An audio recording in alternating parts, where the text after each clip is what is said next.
కట్టడయైన ఎట్టి నిజ కర్మము చుట్టుచు వచ్చి ఏ గతిన్ పెట్టును అనుభవింపక తీరదు. ప్రేమ స్వరూపులారా, embodiments of love. కట్టడయైన ఎట్టి నిజ కర్మము చుట్టుచు వచ్చి ఏ గతిని పెట్టినట్టు అనుభవింపక తీరదు.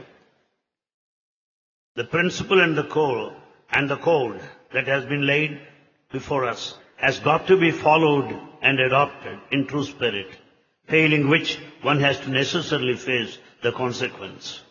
చెట్టున గబ్బిడంబులకు చేరిన కర్మము కాదా? ఎవరైనా ఆ పక్షులు తీసుకెళ్లి కాళ్ళు పైకి తల క్రిందికి పెట్టి కట్టి పెట్టారా? పెట్టలేదు. No one has in fact kept the birds on the branches of the trees with the legs tied up over there. It's quite natural for them to rest.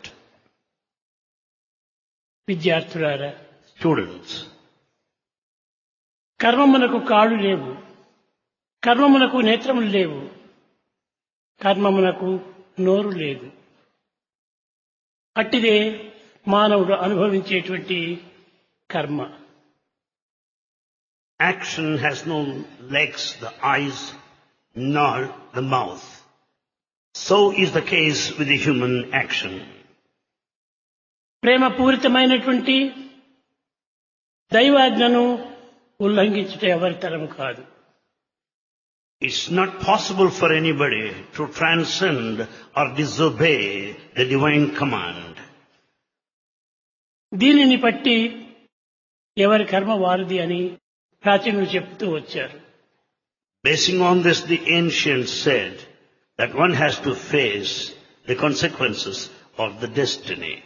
ఈ కర్మ పొమ్మంటే పోయేటువంటిది కాదు, రమ్మంటే వచ్చేటువంటిది కాదు. తన ఇష్టానుసారము వెళ్తుంది, పోతుంది. వారి వారి సంకల్పమును పురస్కరించుకొని ఈ కర్మ ఈ రకమైనటువంటి రెండు ఆటలు ఆడుతుండాలి. The fate or the destiny comes as it is, irrespective of your invitation or denial or rejection. లోకము చాలా చిత్ర విచిత్రములతో కూడినటువంటిది. The world is mysterious, full of mystery.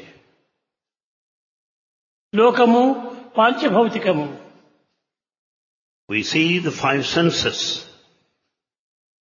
పాంచభౌతికమైనటువంటి ఈ యొక్క లోకము ఒకరు పెట్టితే నించేటువంటిది కాదు. In fact, the five senses are not specially gifted by anybody. లోకము పాంచభౌతికము, లోకము కూలక తప్పదెప్పుడు. And this body of the five senses is bound to fall someday or other.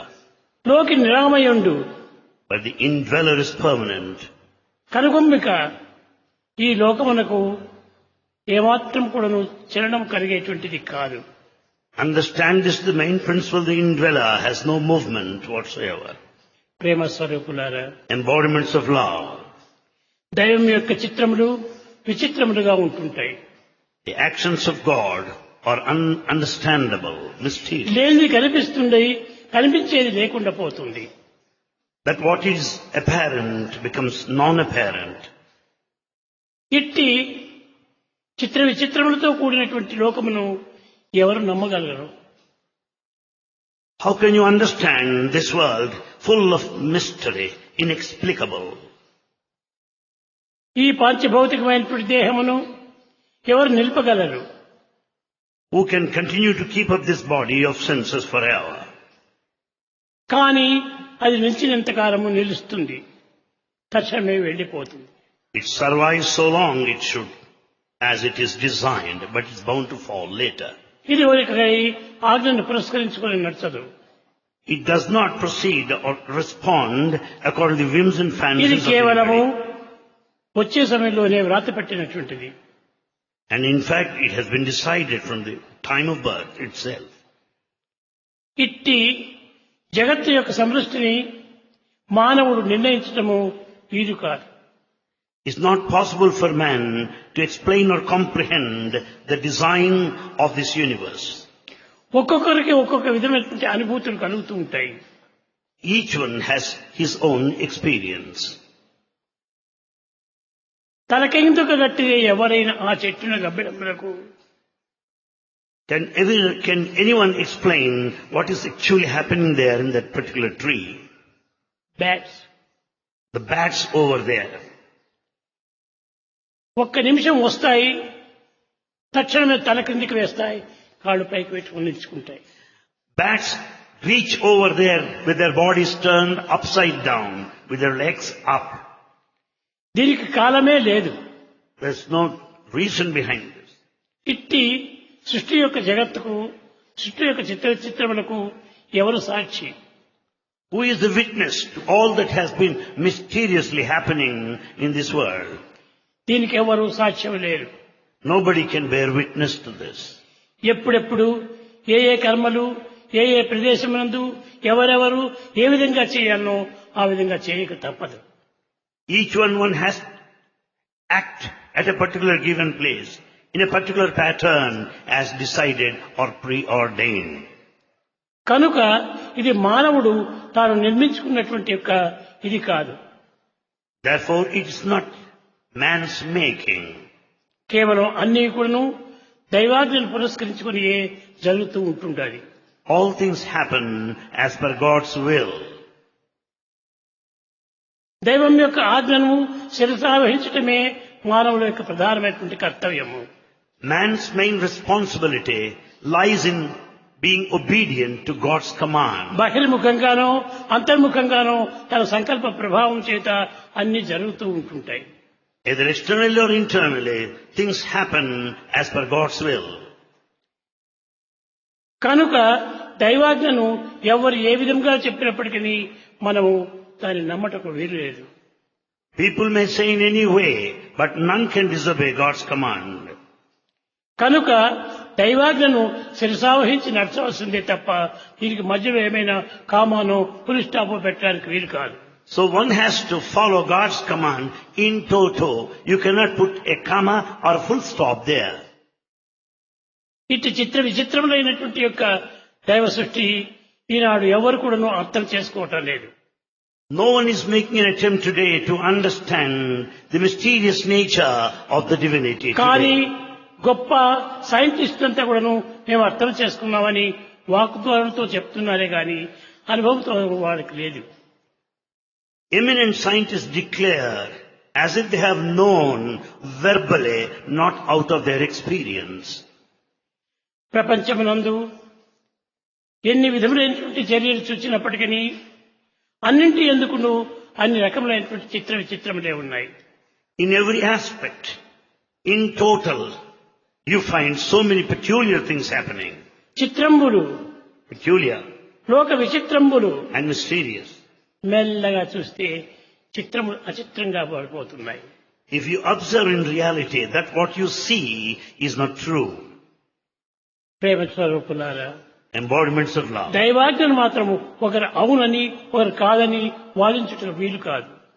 It's not possible to argue God's will or God's command. కనుక ఇప్పుడు చూడండి, ఈశ్వరుడే మార్కండేయుని పుట్టించి ఇచ్చాడు. In fact, it was Ishvara's will Markandeya was born. అక్కడ 16 వర్షములు సత్పుత్రుడిగా జీవించమని చెప్పాడు. He was to live for 16 years as a good son. కానీ మిగిలినటువంటివి దీని తర్వాత ఏమాత్రము నీ యొక్క జీవితం నిలవదు. And it was decided that he would not live beyond the age of 16. ఇది తల్లిదండ్రులకు కూడాను తెలిపాడు. This was informed to his parents. కానీ తల్లిదండ్రులు ఈ 16 సంవత్సరములు సత్పుత్రుడే కావాలని వారు కూడా ఆశించడం చేత సత్పుత్రుడు సదాలోచనతో సచ్చింతంతో సత్ప్రవర్తనతో జీవితం గడుపుతూ వచ్చాడు. The parents desired for a son who would live for 16 years, leading his life in good conduct, good thought and good behavior. కానీ 16 సంవత్సరంలో పడేటప్పటికీ తల్లి కంటిదారులు కారుస్తూ కనిపించేటువంటిది. But as this boy reached the age of 16, the mother went on shedding tears. ఎందుకు ఈ విధంగా ఏడుస్తుండాలి తల్లి అని ఆ పిల్లవాడికి అర్థం కాలేదు. The son could not understand the reason behind his mother crying. తండ్రి కూడాను అదే స్థితిలో ఉన్నాడు. Similar was the situation with father. ఒకనాడు తల్లిదండ్రులు కూర్చున్నటువంటి సమయంలో వారిద్దరి మధ్య చేరి మార్కండేయుడు, అమ్మ ఎందుకు మీరు కంటిదారులు కార్చడం, నాకేమైనా ప్రమాదం ఉన్నదా, దేనికోసం మీరు కారుస్తున్నారు అని ప్రశ్నించాడు. One day Markandeya, spending time in the company of his parents, watching them very miserable, very sad, asked them, why do you cry? Is there anything to happen to me, any danger? నాయన, కుమారులకు నేను తక్కువ చెప్పలేను, ఎక్కువ చెప్పలేను. ఎందుకు తక్కువ ఎక్కువ లేనటువంటి ఒక తత్వము దైవం యొక్క ఆజ్ఞ. They did not say anything more or less. They just mentioned the fact. That's of God's will. నాయన, నిన్ను భగవంతుడు ప్రసాదించే సమయంలో నీకు 16 సంవత్సరాల మాత్రమే ఉండగలవు. అద్భుతుడై తదుపరి ఎన్ని ప్రయత్నములు చేసినను నిలవడు అని చెప్పాడు. Parents said, look here son, you are to live for 16 years only. This was stated by God himself when he gifted you to us.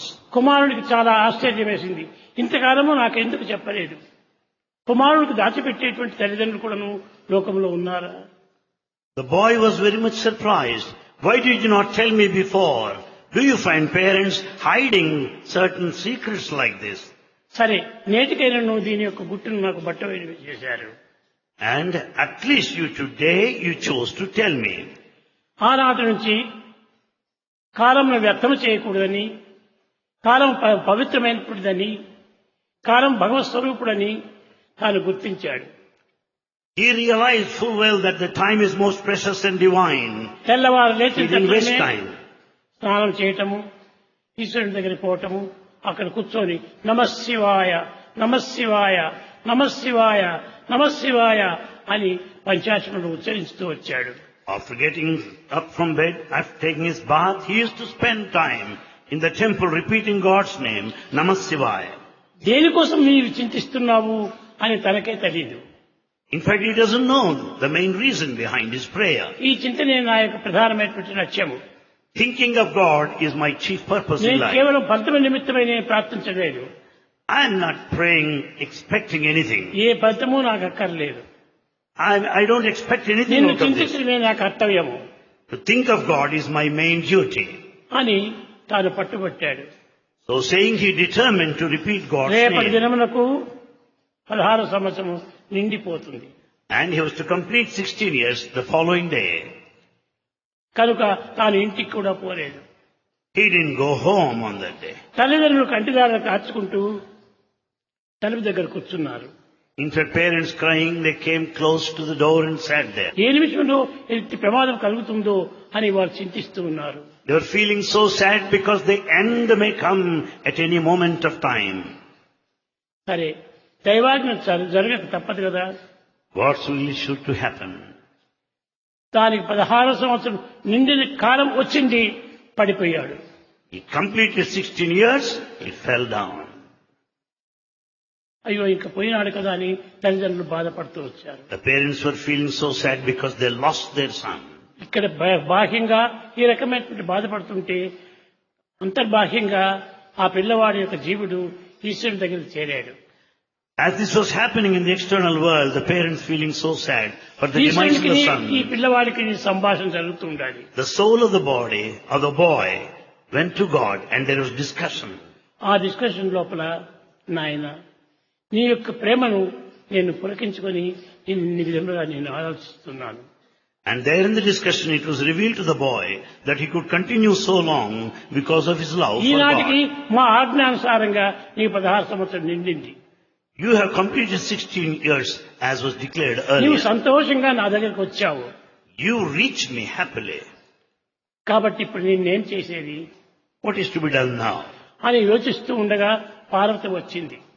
As the discussion was going on, they received a నీ message. సంకల్పమును పరిస్థితి గావించినాడు కనుక ఆ పిల్లవాడిని వెనుకకు పంపు ఉన్నాను. Since he acted as per his will, better he be sent back to this world. నేను ఒకడే పంపటం వీలు కాదు, నీవు కూడా రావాలి అన్నాడు. He said, it's not possible for me to go alone. You also should follow me. అనగా ఈశ్వరుడు పార్వతి ఇరువురు చేరి ఆ బిడ్డను తీసుకొని తల్లి దగ్గరకు వచ్చారు. It only meant Ishvara and Parvati accompanied by the అనగా boy reached కదలిక the earth. జరిగింది. That's what had happened. There's movement in the body. Movement జరిగేటప్పటికే తండ్రి భార్య చాలా బాధపడుతూ ఉన్నారు. The parents noticed the movement in the body of the son. ఈ పిల్లవాడు లేచాడు. The boy got up. అమ్మా, నన్ను తిరిగి ఈశ్వరుడు పార్వతి ఇక్కడ తీసుకుని వచ్చారు. The boy said, Mother, look here. Ishvara and Parvati brought మీకు me back to ఎంతకాలం life. అవసరమో అంతకాలం నాతో కాలం గడపండి. You can spend time with me so long I should be with you. సత్కర్మలు చేయండి, Do good action. సదాలోచన సల్పండి. Entertain good thought. కనుకనే నేను సత్పుత్రుడిగా మారిపోతున్నాను. I'm going to be a deserving son, a good son. నా వలన hereafter. మీకు ఎవరికి ఏ విధమైనటువంటి లాభ నష్టములు జరగదు.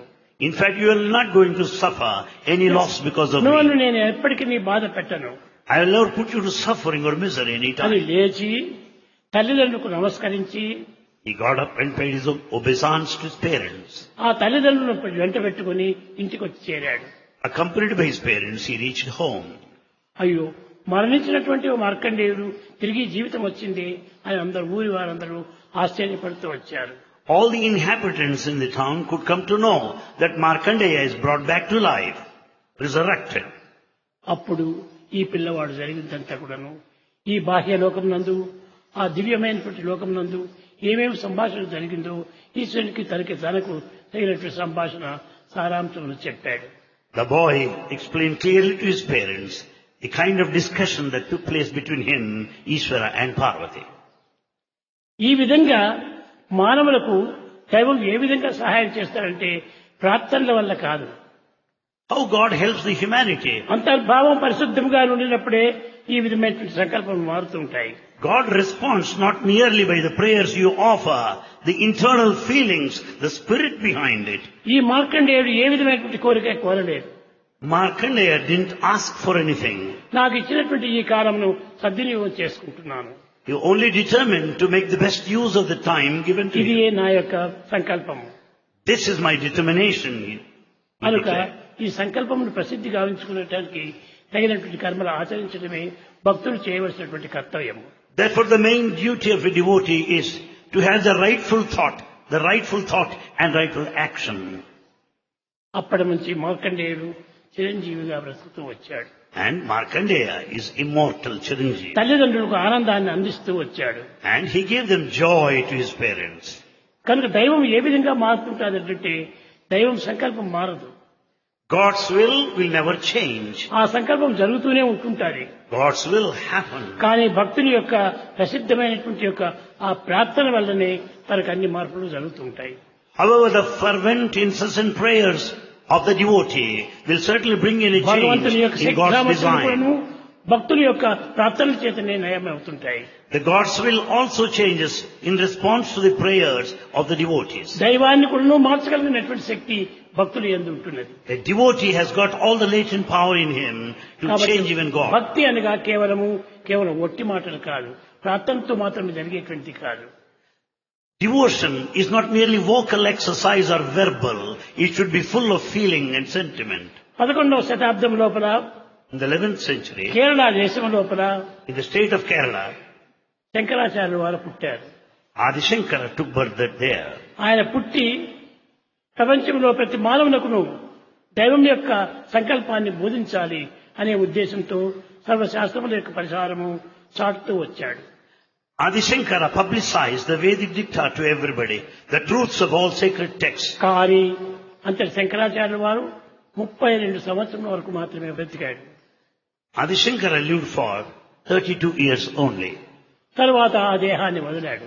and has given up his body thereafter. ఆయన వదిలిన తర్వాత మరి వచ్చి పెట్టాడు. 13వ శతాబ్దం లోపల రామానుజాచార్యుల వారని మరి పుట్టారు. And in 13th century, you have Ramanujacharya. అనగా భక్తి ప్రపంచం కూలిపోతున్నాయి.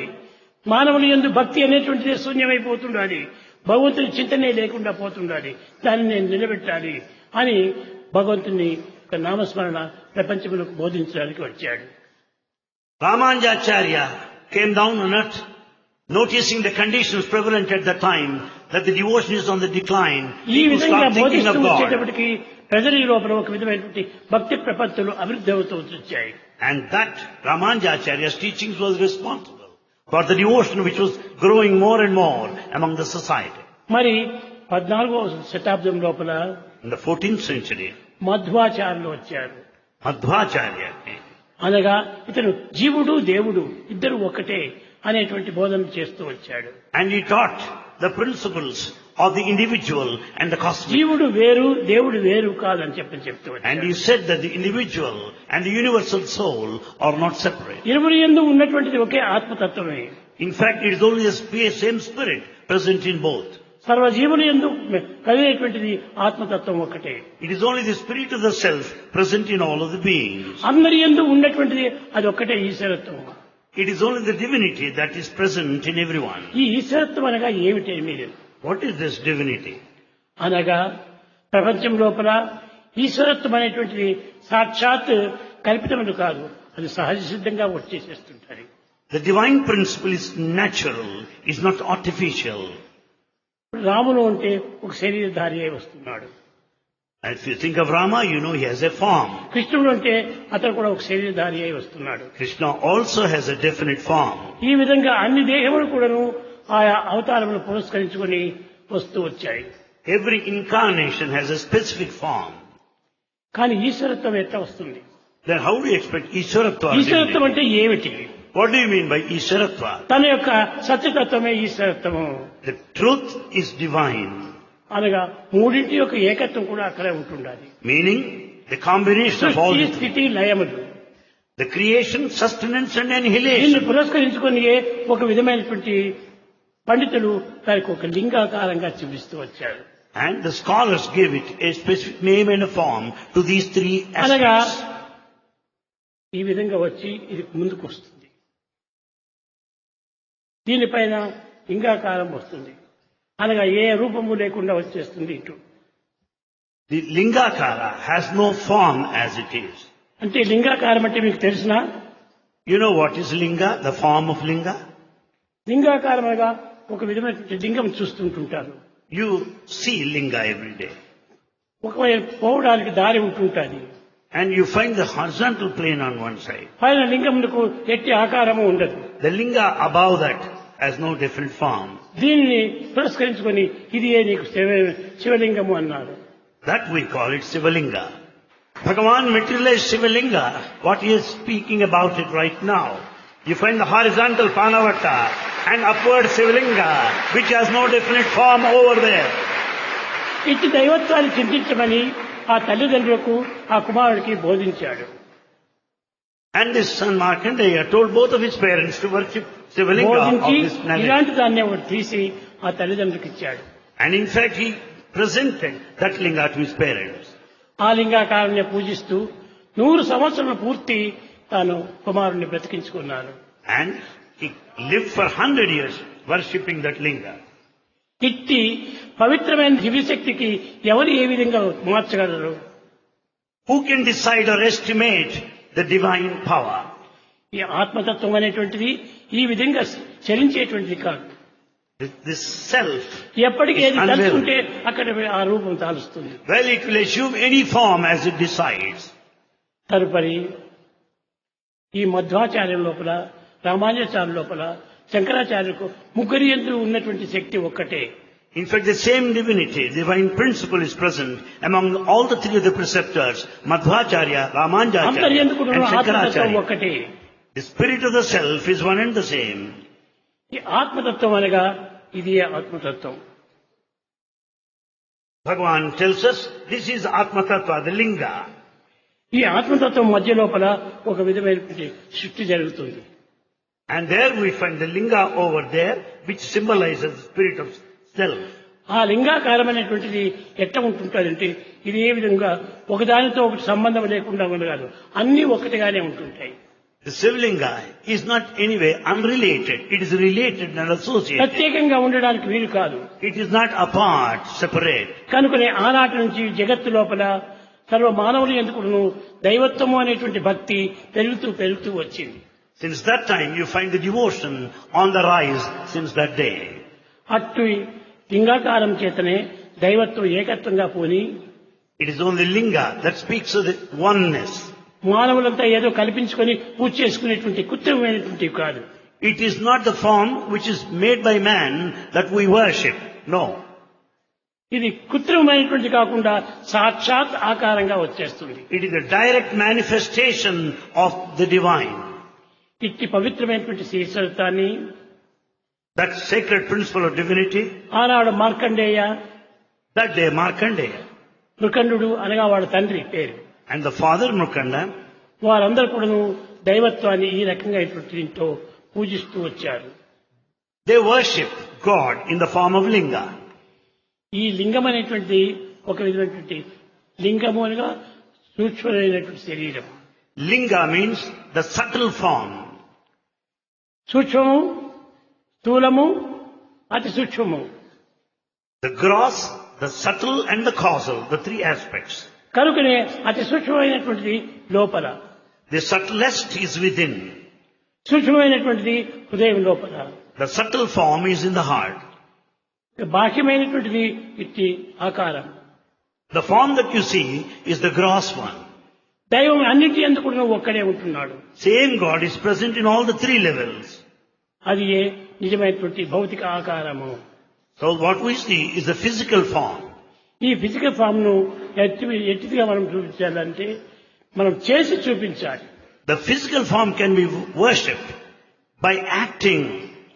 నీ హృదయంలో ఉన్నటువంటి భావాన్ని నీవే సంకల్పించుకొని దాని ఆకారం సృష్టించుకొని దాన్ని నీవు ఆరాధిస్తూ రావాలి. Based on the feeling, one should assume the form and act upon the feeling within. ఇది దారం లేకుండా వస్త్రం కాలేదు. This kerchief cannot be made without thread. ఇది వెండి కాకుండా ఇది తట్ట కాలేదు. Without silver, there cannot be plate lid here. మట్టి లేకుండా కుండ కాలేదు. Without clay, there cannot be pot. కనుకనే స్థూలం లేకుండా సూక్ష్మం కాలేదు. Without the gross, there cannot be the subtle. బ్రహ్మ లేకుండా జగత్తు లేదు. Without the creator, there is no creation. కనుకనే ఈ బ్రహ్మ అనేటువంటిది దారం వంటిది మాత్రమే. So creator amounts to the thread yarn. సృష్టికర్త అనేటువంటి వాడు ఈ దారంతో చేయబడినటువంటి వస్త్రం వంటి వాడే. Therefore the creator yarns the fiber into a cloth. కనుకనే సూక్ష్మ, స్థూల, కారణదేహములు మూడు కూడాను అతనివే. Therefore the gross, the subtle and the causal belong to God. కారణమైనటువంటి దేహమును మనము సరైన రీతిలో మనం పూజించినప్పుడు, తలంచినప్పుడు ఆ కారణమే అన్ని విధాల మనలో ప్రవేశించి మన యొక్క ఆకారం కూడాను మారుస్తుంది. In fact, the causal principle, when you visualize and worship, ponder over it, it will also explain one's own nature. ఇట్టిది మనోచంచలం లేకుండా చూసుకోవాలి. We must see that the thoughts do not prevail, they don't run fast. దారం కేవలం పెట్టుకున్నంత మాత్రం వస్త్రం కాలేదు. The mere presence of the thread will never make it పడుగు, cloth. పేక అని రెండు వైపులు కూడా చేర్చాలి. The yarn must be interwoven in opposite directions. ఇది ఏ ప్రయత్నము, సుప్రయత్నము అనేటువంటిది. That is effort and the divine will should go ఈ together. రెండింటి యొక్క ఆకారం చేతనే అది ఒక విధమైన లింగాకారం అయిపోతుంది. అది These two together, the human effort and the divine will, gives the shape, the కనుక form, linga. మనం చెప్పేటువంటి పదములు కూడాను, మనం చేసేటువంటి పనులు కూడాను, ఇవన్నీ కూడాను మన సూక్ష్మ శరీరం లోపల ఆవిర్భవించి బహిర్ముఖమయ్యేటువంటివి. Therefore, all the words that we spell out or utter and the deeds that we undertake are the products of the subtle aspect of human life. కనుక ఈనాడు మానవులు వేదమును అనేకంగా చెప్తున్నారు. Today, people repeat chant Veda. కానీ ఈ అన్నింటి కూడాను అన్ని ఆకారములు ఉంటున్నాయి. And in chanting, you will understand everyone has a form. దీనికి అన్ని పన్నాలంతా ఉంటున్నాయి. And you find the yarn over there. ఇది ప్రతి ఒక్కదానికి కూడాను అవసరం వచ్చేటువంటిది. That's absolutely essential for every. మానవుడు తన యొక్క సంకల్ప ప్రభావం చేత తన యొక్క దీనిని తాను సృష్టించుకోవాలంటే దానికి ఈ వేదమే ప్రమాణం. Therefore, Veda explains clearly the kind of thought that should take a definite form. కానీ ఈ సత్యాన్ని వాళ్ళు గుర్తించుకోలేక They could not understand this fundamental truth. చాలా మంది Many people, విద్యార్థులు కూడాను students also, దొంగ చదువుతున్నారు. they just study not in sincerity. దొంగ అనగా ఏమిటి? తనలో తన పదార్థములు పెట్టుకొని లేనట్టుగా నటించడమే దొంగ. Who is a thief? Keeping one thing within and acting in a different way. ఇంతమందికి వేదం చెప్పడం తెలుసును. Many people can chant Veda. కానీ అది విన్నప్పుడో లేక చూసినప్పుడో తిరిగి మనలో నుంచి ఆ యొక్క శబ్దము రావటం లేదు. When we hear from others, in fact we don't find that sound coming from within. కనుకనే అది విద్యా దొంగతనము. Well, that amounts to theft. ఈనాటి విద్యార్థులందరూ కూడాను నేర్చిన దానిని లోబరి పెట్టుకుంటున్నారు కానీ దాన్ని ప్రత్యేకంగా ప్రవర్తన పూర్వకంగా వినియోగించుకోవటం లేదు. Students today, they do not act along the lines of the knowledge they నేను వస్తాను acquire. చూస్తుంటాను, అందరి నోళ్ళు చూస్తుంటుంటాను. Bhagavan, as he reaches over here, watching everybody. కానీ కొందరికి తెలిసి కూడాను వారు చెప్పడం లేదు. Though some know Veda chanting, but they don't. అది విద్యా దోహము, That is what you call betrayal, అది cheating. విద్యా చౌరత్వము, Well, that amounts to theft at the అది student. దైవ చౌరత్వము. That means you are a traitor అటు to God. చోరులుగా తయారవుతున్నారు ఈనాటి విద్యావంతులంతా. So the educated people are becoming traitors, betrayers. ఎవరు నేర్చినట్టుగా చెప్పుకుంటుంటారో Those people that declare that spell వారే what they know, నిజమైనటువంటి సాక్షాత్కారములకు అర్హులవుతారు. they deserve the direct manifestation of God. కాబట్టి దైవ సాక్షాత్కారం ఎట్లవుతుంది అంటే దానిని ఉల్లంఘించినప్పుడే దాని చక్కగా ఆకారం బయలుదేరుతుంది. When you chant clearly, full-throated, you will experience the direct manifestation. ప్రత్యక్ష ప్రమాణము అదియే, That is the direct evidence. పరోక్ష ప్రమాణము అదియే, And it is also the interior aspect. సర్వసాధారణకును అదియే కారణము. In fact, that's the primal cause for all spiritual చాలా మంది paths. మీరు పిల్లలు చెప్తుంటే ఆడవాళ్ళంతా కూడా అక్కడ చెప్తుంటారు. As boys chant here, we find many ladies వాడు also చెప్పకూడదనేమి chant. లేదు. Nobody can deny that, right? వాడికి ఆ లోపల ఉన్నటువంటిది బయటకు వస్తూ ఉంటాడు. The sound within naturally comes out. మీకు అందరికీ తెలుసు, ఆ పిల్లలు చూడండి చంటి పిల్లలుగా ఉంటుంటారు. You see. వాళ్ళు ఎక్కడ నేర్చుకున్నారు, ఇక్కడ చెప్తుంటే నేర్చుకున్నారు, దాన్ని వారు మనసులో పెట్టుకొని అంత అవే వారి ఉల్లంఘన చేస్తున్నారు. You see very young boys seated over there. Who taught them? They go on listening to Veda chanting here ఆ వేదం and they start చెప్పేటువంటి వాళ్ళు joining. ప్రక్కలోనే కూర్చుంటారు. And in fact those people who know, they sit by కానీ ఆ this. శబ్దాన్ని కొంతవరకునైనా చేర్చుకోరు. But some people don't hear. నేను చూస్తుంటాను. Swami watches everybody. కానీ ఆ వేదం చెప్పేటువంటి వారి ప్రక్కలోపలనే గొప్ప గొప్ప విద్యావంతులు కూడా కూర్చున్నారు. Highly educated people are seated by the side of these ఎందుకు boys. కూర్చొని ప్రయోజనం ఏమిటి? What is the use in sitting by వాళ్ళంత the పెద్ద side? దొంగలు They are big thieves. వింటున్నారు, They listen to ఇది chanting, చెప్పటం లేదు. but they don't repeat. చెప్తున్నారు, వినటం లేదు. Those others chant, they don't ఈ hear. రెండింటి యొక్క ఏకత్వం జరిగినప్పుడే అది నిజమైనటువంటి సాక్షాత్కారం అవుతుంది. So chanting and listening should go hand in hand to experience the divine. కనుక ప్రతి మానవుడు కూడాను వేదం నేర్చుకున్నటువంటి దాన్ని ఉచ్చరిస్తూ రావాలి. So everyone who knows Veda should start chanting. వేదమే భగవత్ స్వరూపము, Veda is the very form of God. వేదము పాంచభౌతికము. And Veda has got all the ఆ aspects of the world. పాంచభౌతికమైనటువంటి దీంట్లో పంచభూతములు ఉంటున్నాయి. The 5 elements are there. ఈ పంచభూతములు కూడాను ప్రాణాన్ని అందిస్తున్నాయి. The 5 elements are responsible for the ఈ life. ప్రాణాన్ని అందించేటువంటి పంచభూతములే And the 5 elements which are responsible for life ప్రపంచాన్ని కూడా సృష్టిస్తున్నాయి. also create the whole world. కనుకని పంచభూతముల యొక్క ప్రకాశమే ఈ ప్రపంచము అన్నారు. The radiance, the brilliance of the 5 elements is this world, cosmos. కనుక పంచభూతములు అంటే శబ్ద స్పర్శ రూప రసగంధాలు. These are the 5 elements what you find in ఈ the ఐదు 5 కూడా senses ఈ ప్రపంచంలో ఉంటున్నాయి. of perception. You find them in the ఈ world. ప్రపంచంలో ఉన్నటువంటి దానిని మనం మర్చిపోవటము ఎంత అన్యాయము. We'll be doing injustice if we forget the nature of the 5 elements. మనకి అనవసరమైనవన్నీ కూడా మనసులో చేర్చుకుంటుంటాం. In fact, we contain all that which is unnecessary. కానీ అవసరమైనటువంటి ప్రాణ సమానమైనటువంటి యొక్క భూతమును మనం వదిలిపెడుతున్నాం. The essential life principles are forgotten, given up. కనుక ప్రతి మానవుడు కూడాను వేదాన్ని నేర్చుకోవాల్సింది, దాన్ని ఉచ్చరించవలసింది, దాన్ని స్మరించవలసింది. So everyone should necessarily learn Veda, also chant Veda. అలాంటి ఉచ్చరించకుండా ఉండేటువంటి వారు దీన్ని నేర్చుకునే ప్రయోజనం లేదు. If we do not chant, there is no use in simply learning Veda. ఒకవేళ ఇక్కడ ఉచ్చరించినా కొంచెం దూరం పోతానే దాన్ని వదిలిపెడతారు. Though they chant here, they forget the moment they leave the ఎక్కడైనా place. పోని నీ మనసులోనైనా చెప్పుకుంటున్నా. You may go anywhere, at least you should chant within. కనుక విద్యాద్రోహులు కాకూడదు. You should never betray the knowledge. విద్యాద్రోహులే within. దైవద్రోహులు. And if you betray your knowledge, దైవద్రోహులే betray God. క్రమేణా ప్రాప్తికి దూరం అయిపోతున్నారు. That betrayers will never deserve God. కనుక ప్రతి మానవుడు కూడాను ఈ పుట్టికని ప్రపంచంలో కనిపించేదంతా కూడాను దైవం యొక్క సంకల్పమే. Therefore, what all that we see around in this world is a manifestation of the divine will, ప్రేమ స్వరూపులారా, embodiments of love. పిల్లలు తెలియకోకుండా ఏదో పొరపడుతున్నారు కానీ Students, because of their innocence, they are mistaken. కానీ ఒక తూరి పొరపడినటువంటి దాన్ని తిరిగి రెండవ తూరి దాన్ని పొరపడకూడదు.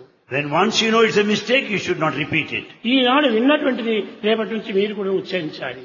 What all that you hear today, you should repeat, start repeating అందరూ tomorrow. ఏక శబ్దంతో కూడినప్పుడే అదే నిజమైనటువంటి బ్రహ్మ శబ్దం అవుతుంది. When you all join in chorus, in unison, perfect harmony, that is Brahman.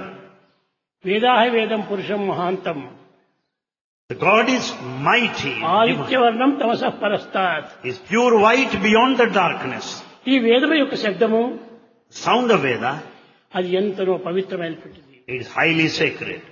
శబ్ద బ్రహ్మమయి, The sound, చరాచరమయి, the movement, Jyotirmayi, light, విద్యాంతమయి, the knowledge, చరాచరమయి, Jyotirmayi, వాంగ్మయి. the faculty of speech, ఈ వాంగ్మయంలో రావాలి. and you should also express, spelt out. అది ఏ నిజమైనటువంటి యొక్క చదువుల యొక్క సంబంధము. That is the relationship between the education and Veda chanting. కనుక ప్రతి మానవుడు కూడా నువ్వు వేదం నేర్చుకోవాలి. So everyone must learn Veda. అదే నేర్చుకోవాలని కాదు, ఏదో ఒకటి భగవద్నామాన్ని నేర్చుకోవాలి మనం. Not necessarily Veda alone. One Ishwar- should repeat God's name. ఈశ్వరుడు 7వ శతాబ్దంలో పుట్టాడు. పుట్టినటువంటి ఈశ్వరుడు Ishvara was born, కానీ అన్ని వేదములను నేర్చుకున్నాడు. has learned all, ఋగ్వేదము, యజుర్వేదము, సామవేదము, అధర్వణ వేదము. became a scholar in all 4 Vedas. యజుర్వేదం లోపల 5 వేదములుగా బయలుదేరినాయి. And the same Yajurvedas just got itself divided. అంటే ఏమి, దాంట్లో ముఖ్యమైనటువంటి దాన్ని అక్షరములు చేర్చుకొని All important letters have been grouped, భగవంతుని యొక్క స్మరణ కోసమని దానిని ఉచ్చరించి చేయాలి. and they must be repeated, which amounts to thinking of God's smarana. కనుక మనము ఏ విధమైనటువంటి వేదం నేర్చుకున్నప్పటికీ దాన్ని ఉచ్చరిస్తూ రావాలి. Whatever Veda you may learn, but you should learn to chant it. అది ఉచ్చరించలేనటువంటి సమయం లోపల మీరు దాన్ని నేర్చుకునే అవసరం లేదు. But as you begin to chant, you don't need to learn it specially. చాలా మందికి నేను చూస్తూనే ఉన్నాను. Bhagavan watches repeatedly. ప్రకటించేటువంటిది కాదు, It is not for publicity. ప్రదర్శించేటువంటిది కాదు, It is not for advertisement. ఆచరించేటువంటిది, ఆనందించేటువంటిది. It is to be practiced, and one should enjoy bliss out of Veda chanting. ఆనందమయి, చరాచరమయి, Jyotirmayi, విద్యామయి. It is blissful, it is light, it is delight, it is full of wisdom. కనుకొని ఈ ఆనందమయి అనేటువంటిది మొట్టమొదట దైవత్వం లోపల 5 భూతములు పుట్టించాడు. Therefore, the blissful aspect of the divinity is the cause for the 5 elements. ఒకటి కర్మం, One is action. రెండవది ఉపాసన, The second, upasana worship. మూడవది ఆచరణ, Third is practice, acharana. నాలుగవది ఉచ్చరించటము, Third, uchcharancha. ఐదవది Repeat. అనుభవించటము. Fifth, experience, anubhava. అనుభవమే ఆనందమయ కోశము. And this anubhava experience is the sheath విజ్ఞానమయ of bliss. కోశము ఉచ్చరించవచ్చును. That of the sheath of wisdom. ఆనందమయ కోశము ఆనందంతో మునిగిపోవాలి. But the sheath of bliss will be full of bliss only. కానీ ఆ ఆనందం ఎక్కడ కనిపించటం లేదు. That state of bliss is not noticed anywhere. కనుకనే కర్మమయ తర్వాత జ్ఞానమయి, జ్ఞానమయ తర్వాత వేదాంతమయి, వేదాంతమైన తర్వాత ఆనందమయి. Therefore we find the karma, the action, that is followed by the wisdom, the upasana, the worship, and ananda, ఆ the bliss. కర్మమయ అనేటువంటి దాంట్లోనే ఉంటున్నారు సర్వం కూడాను. So everything begins with this action, activity. దానిని మనం ఉచ్చరించినప్పుడే మనం సార్థకమైపోతాం. When once we chant Veda, your నిజంగా life భగవత్ is ఆజ్ఞను redeemed. సంపాదించినటువంటి వారు దాన్ని ఉచ్చరించాలి. So those who want to be the recipients of God's ఉచ్చరించినటువంటి grace దాన్ని మృంగాలి, should repeat God's name, మింగిన దాన్ని జీర్ణించుకోవాలి. and that has to be ఈ taken. జీర్ణించుకున్నటువంటి దానిని ఆనందంగా అనుభవించాలి. That which is taken in must be enjoyed and experienced. ఈనాడు ఊరికి వారి చెప్తున్నారు కదని దాన్ని మనం ఉచ్చరిస్తున్నాము. We just repeat as we hear. కానీ ఆ ఉచ్చరించినటువంటి మాత్రము చెప్పే ప్రయోజనం లేదు. It's not enough if you simply repeat. దాన్ని లోపల జీర్ణించుకోవాలి. You should digest it within. అన్నం తినే దేనికోసము? Why do you eat? కడుపులో పెట్టడానిక Not merely to store in the stomach. కడుపులో పెట్టినటువంటి దాన్ని జీర్ణించుకొని సర్వాంగములకు సప్లై చేయటమే. The food partaken must be well digested and the essence should be supplied to the whole body. అదే విధంగానే మనం నేర్చుకున్నటువంటి విద్యను తప్పక దాన్ని జీర్ణింపజేసుకొని సర్వాంగములకు సప్లై చేయాలి. So the different forms of knowledge that we acquired must be well digested, assimilated. వాక్కునందును క్రియయందును వేదాంత ప్రచారమందును ప్రబోధన ఎందుకును దీన్ని ఆనందంగా అనుభవించాలి. Therefore, in our action, in our talk, in our sharing of our thoughts with others, we should experience the bliss. కనుక దైవం అంటే సర్వత్రా ఉంటున్నాడని అంటున్నారు కానీ ఏ విధంగా ఉంటున్నాడు? We say that God is everywhere. In what form? పంచభూత స్వరూపుడై ఉన్నాడు. God is in the form of the 5 elements. 5 elements, ఒక్కొక్క ఎలిమెంట్ కూడా ఒక్కొక్క దైవమే. Each element is divine. ఆ 5 ఎలిమెంట్స్ కూడా ఏకమైనప్పుడే నిజమైన ఆత్మస్వరూపము. Therefore, the self has got all the 5 elements అది in perfect ఆత్మస్వరూపం unison. వచ్చినప్పుడే అందరి ఎందుకును అది ఆనందం ఆవిర్భవిస్తుంది. It is the self that is the bliss. ప్రేమ స్వరూపులారా, Embodiments of love. విద్యార్థులారా, Students, మీరు నేర్చుకున్నటువంటి యొక్క విద్యను the knowledge, education you receive, 10 మందికి తగినటువంటి రీతిగా మీరు పంచాలి. you should share it with others. కనుక ఆ పంచిన తర్వాత దాన్ని మీరు కూడా మింగాలి. As you share, you should also assimilate. ఇంటిలో వంటలు చేస్తాము, అందరికి వచ్చినటువంటి వ్యక్తులు కొత్త వడ్డిస్తాము, కానీ తాను కూడా భుజించాలి కదా. When guests visit you, you serve all the food, but you also should partake your share. కనుక మనం ఉచ్చరించేటువంటి యొక్క నామము మనము జీర్ణించుకోవాలి, మనం పెట్టినటువంటి వారిని కూడా జీర్ణింపు చేయాలి. So as we repeat God's name, we should enjoy and make others also feel happy. కనుక వేదము యొక్క ప్రసిద్ధి ఇటువంటిదిగా ఉంటుండాలి. This is the principle behind Veda chanting. వేదము చాలా ప్రమాణపూర్వకమైనటువంటిది. Veda is standard. సర్వం కూడా వేదం నుంచినే వచ్చినటువంటివి. Everything emanated out of this Vedic knowledge. ఈ వేదం నుంచి వచ్చినటువంటి కాబట్టి సర్వ విజ్ఞాన సంపత్తి అన్నారు దీన్ని. Therefore, it is the essence of the whole of the knowledge. కనుక సర్వ విజ్ఞాన సంపత్తిని మనం ఇంత వ్యక్తం చేస్తున్నాము, ఇది మంచిది కాదు భాగం. Veda is the wealth of knowledge. We cannot misuse it. We cannot forget it. ఎంత వచ్చునో అంతవరకు నువ్వు చెప్పు. You chant to the extent you know. సాధ్యమైనంత వరకు నువ్వు మర్చడానికి ప్రయత్నం చేయవద్దు. Never forget to the extent possible. అప్పుడే మీకు తగినటువంటి సాక్షాత్కారము తప్పక మీకు లభిస్తుంది. Certainly, you will experience the direct manifestation of the reality of God when you chant. మార్కండేయునికి ఏ విధంగా కలిగింది? How is it Markandeya? ఆ పంచాక్షర నామాన్ని స్మరిస్తూ మైమర్చిపోవటం చేతనే పంచభూతముల యొక్క స్వరూపంగా ఈశ్వరుడు ప్రత్యక్షమయ్యాడు. Markandeya could have the vision of the Lord because he went on chanting, repeating 5-lettered God's name, and so he could receive his grace. కనుక మీరు సాక్షాత్కారం పొందాలనుకున్నటువంటి వ్యక్తులు మీరు దీనిని జీర్ణింప చేసుకొని దాన్ని 10 మందికి అందించడానికి ప్రయత్నం చేసినప్పుడే మీకు ఇది సార్థకమవుతుంది. Therefore, the chanting will have its fulfillment when we do it in all sincerity, assimilate and digest the essence of God's name and share and enjoy for ourselves.